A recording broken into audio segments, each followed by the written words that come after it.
So here we are looking at a Samsung Plasma TV. We are going to take a look at the different boards on the back of the Plasma TV and describe what each board is responsible for and the common problems or symptoms that can be shown by a TV and which board is most likely responsible for those problems and symptoms. Some of the boards will overlap with these problems and symptoms. So there could be multiple boards that could cause no image on the screen or other symptoms like that. After viewing this video, you may have a better idea of which board is causing the symptoms on your TV. Please be sure to comment below the video and share with us your TV model number and the symptoms, and we may be able to recommend a board or a fix to get your TV working again. So the first part we're going to look at is the power supply, which is right here. The power supply takes in and distributes power throughout the TV. This board is either directly connected to your AC power cord or is connected to the AC adapter. Some common problems that can happen with your power supply is that you have a dead set where your TV doesn't turn on and you have no standby at all. Then you know that you aren't getting any power to the TV. You could have a situation where you do have standby, but you can't get the TV to turn on. That could also be caused from your power supply. You could have a bad power supply also if your fuse blows. This power supply has a few different fuses. If you replace the fuse or fuses, as some have multiple, and you plug the TV back in and that fuse blows right away on the power supply, then you know that there's something else wrong with a different component on that power supply.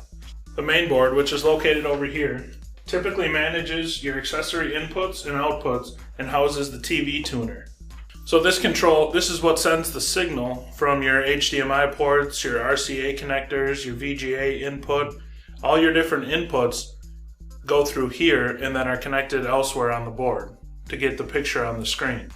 If the set in total restarts on its own without you doing anything, it could be your main board that is causing that. If you're having issues with the video on the screen, it could be a connection here or the main board that is not allowing you to have the full resolution or clear image.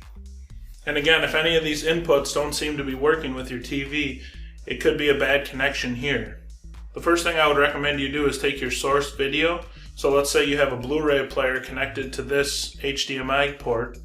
Take that Blu-ray player and connect it to a different TV and make sure that the Blu-ray player is working fine. If you then find out that it's working fine and connect it back to this TV, then you'll know that the main board has a problem or this connection has a problem because the Blu-ray player works fine. The Y sustain, which is located right here, can also be called a Y sus board, a Y main board, and an SC board. So the Y sustain here connects your PDP assembly through a buffer system, most commonly known as a Y buffer or scan drive, which is right here.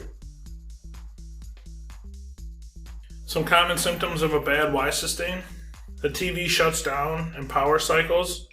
So that would be your TV turns off and then turns back on again and then turns back off and such. So it's running through a power cycle. If you have no picture on the screen, this could also be the Y sustain. Or if you have a dark picture on the screen. If you have a flashing screen with shadowy sections, this could be the Y sustain. If your TV makes a popping noise, which is usually quite loud, and then you have no picture on the screen, this could be caused from the Y sustain. So the Y buffer can also be known as a Y scan drive. This Y buffer again is what connects the Y sustain to the panel.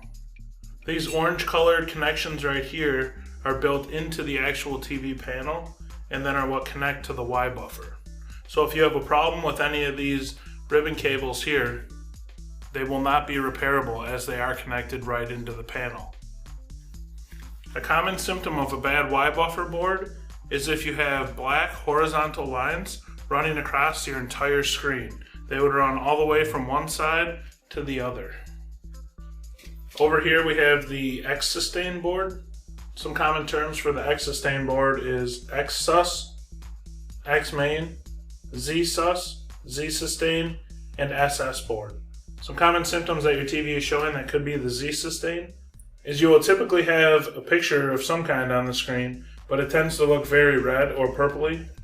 The picture could be very dark and flash a little bit. You could be getting slow motion effects on the TV as the panel isn't charging and discharging pixels correctly. So that could be some common problems. That could be your X sustain. Next, we are going to take a look at the logic board. This board can also be referred to as the main logic control board, the control board, and the logic main. The logic board is connected to the main board and address buffers via flat ribbon cables and can sometimes be hidden underneath the main board. One symptom that could be a logic control is if you have no picture on the screen. Another would be if your image has lines or defects in it, where you have solid colored vertical bars going from top to bottom on the screen. Along the bottom here of the chassis on the plasma TV are address buffers. In some older and larger plasma TVs, you also have address buffers up here on the top of the TV. Some manufacturers will refer to the address buffers as logic buffers as well. And some companies will also give each buffer a different identification letter, typically starting with the letter C. A few symptoms that could be the address buffers is if you have no picture on your screen, or if you have a blown fuse on the buffers. Thanks for watching our plasma TV video. If you're having a problem with your TV, just a reminder that you can post a comment in the comments section below this video. Please be sure to include your TV model number and the symptoms that your TV is showing, and we will respond to an answer with the question on what we think is the best fix for your problem. Thank you for watching one of our many tutorials here at shopjimmy.com. If you have any further questions regarding your repair, simply post a question in the comments section below or call our award-winning customer service team at the number on your screen. We strive to learn and share new TV repair tips every day. Subscribe to our YouTube channel and grow with us. Share our videos with your friends and help us spread the savings. And don't forget to hit that like button